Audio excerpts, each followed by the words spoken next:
Hello, folks. Here we are again at the Evangelist Talks. I'm John Mullen, the Energy Evangelist, and this is my colleague. Hi, I'm Laura Short from Green at Heart. Hello.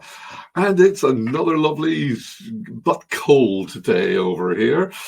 So it's that time of the year to wrap up and keep yourself warm. But we're actually looking forward to Christmas. It's coming. I bet the kids will be telling you that. Oh, yes. Yeah, it's whenever my kids, who are now 20 and 22, they have to come home for the weekend whenever we go shopping. I don't know why. I wonder. Yeah, you do wonder why, is there an ulterior motive? So there might be.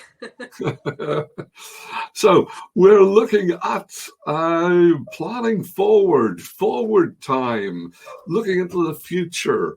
And there's one of my colleagues has described it as future analyzing. That sounds quite a good but not very festive way of looking at it. Yeah, exactly. But it's all the same.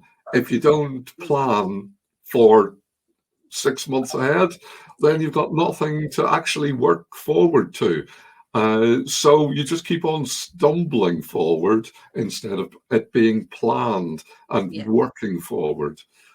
Yeah. So,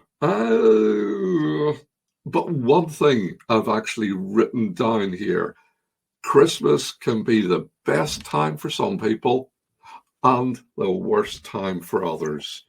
Yeah. It's recognizing that even amongst our friends and family, you do have to take this into account. And sometimes it's so important just to walk together with your friends and family, because it's not easy. So business isn't everything. It is a huge part of our lives, especially for self-employed people, but it isn't everything. And it is important that you need to take that step back to recharge as well, to make you a better business owner going into the new year, so that you can be clear on your goals and, have a clear head to be able to make those decisions come January. And if you don't switch off now, when are you going to switch off? Your business can't consume you, otherwise you'll just burn out and you won't be any good to anyone. Yes. I actually had to say to some friends during coming up to the summer holidays, you need time off because your family needs you. And this was the first year that they had really thought about it.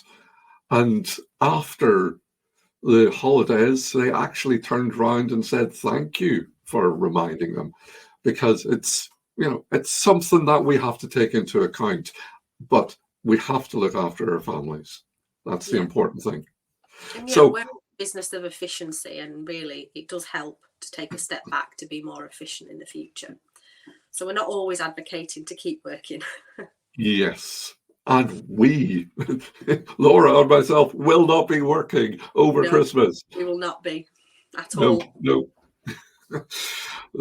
But you can leave a message if you really want to, and we'll get back to you eventually. Yes. So, the email's below.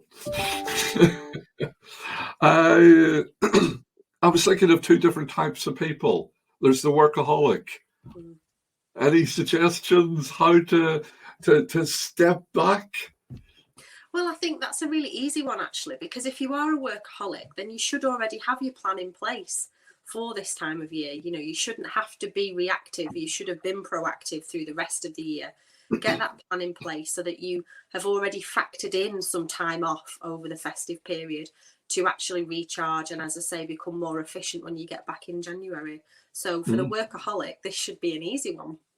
Yeah, I've always found that if I'm working hard on a project, at least a couple of days after it finishes, everything's signed off, I don't know what to do with myself. I'm absolutely wound up like a corkscrew. And it's just sort of, my body is used to push, push, push. Mm.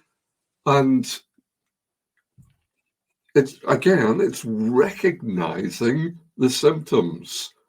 I will try my best not to bite at the kids. Mm. I'm sorry, but that's normal.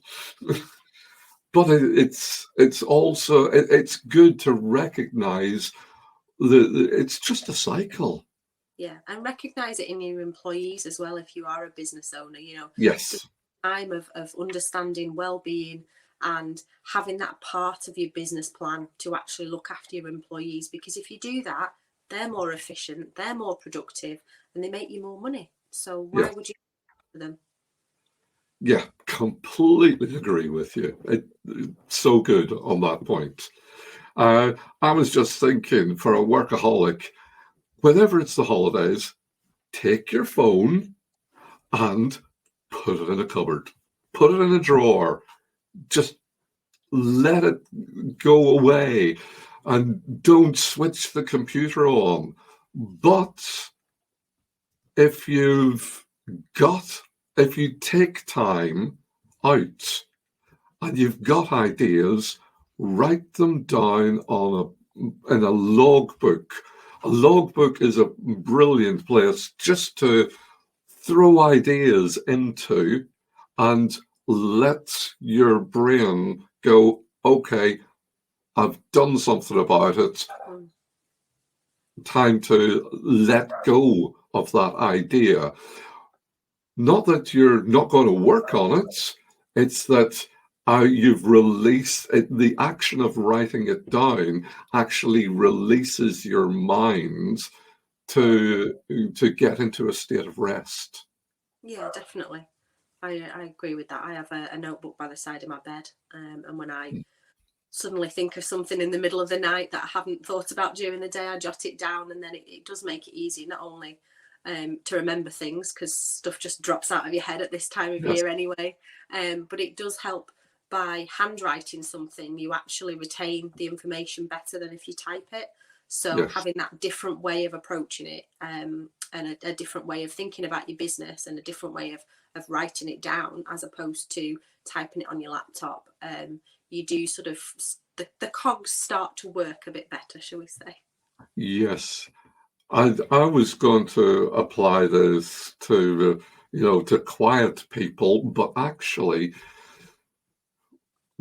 whether it be writing it down or even sketching an idea, doing something different and out of the norm, it's very hard to do that on a computer, or, even with a drawing package. Just scribble. There's times in the middle of the night, I refuse to turn on the light, and I'll actually scribble. And in the morning, yes, sometimes I'm trying to interpret what this says, but at the same time, it's part of the scribble is nearly like a picture of where are the thoughts that I've been having. And going on from that, I've started to, because of some colleagues who are Lego consultants, I've actually started to play more with Lego. Really basic bunch of bricks and other bits and pieces. It might only be 50 pieces, but also just, reshaping and changing, and sometimes just going, right, I'm going to splat stuff onto the board or together, and see what form they take, and why, if you turn it around, they look different from different angles. Yeah, business decisions don't always have to be made in the boardroom. There's plenty of other options to think about your business in an informal way, which actually gets better results because you're more relaxed. you're able to open your mind to new ideas. And they don't call it multimedia for nothing. Let's have a multimedia approach and a multimedium approach to the things that we do within our business and the way that we approach it. Yes, I actually am starting to get to the stage where I actually think Lego or something like that, Playdo, whatever, should be in the boardroom. Oh yeah. And just Be more let creative. people, yes, it really changes the way you think, and you're twisting and turning things, and you're manipulating things, and all of a sudden you realize, actually, that makes sense. And so it opens up a door which you never saw was there before. Yeah, makes sense. But especially over the Christmas period, if you can, try and get the kids involved. So you're doing a little bit of letting your thinking flow, and the kids will be letting their thinking flow. And even if you actually say to them, why don't you do this? As in not telling them what to do, but giving them a goal of where you want to go. What do you want to be whenever you grow up? What do you want to do next summer? All these sorts of things. And let them inspire you, because they don't have the hang-ups that we have. And I honestly believe that it'll become, that place of play will actually become a very, very valuable space for each of us with the family. Yeah, just don't stand on the Lego in bare feet. Yes. But I don't know about it there. Too right. The smaller the bit, the more the pain. Yeah. Okay. Quite the lesson in business as well. The smaller the problem, the more it sticks in your side. Oh, yes. Yes. Okay, folks, I think that's enough for today.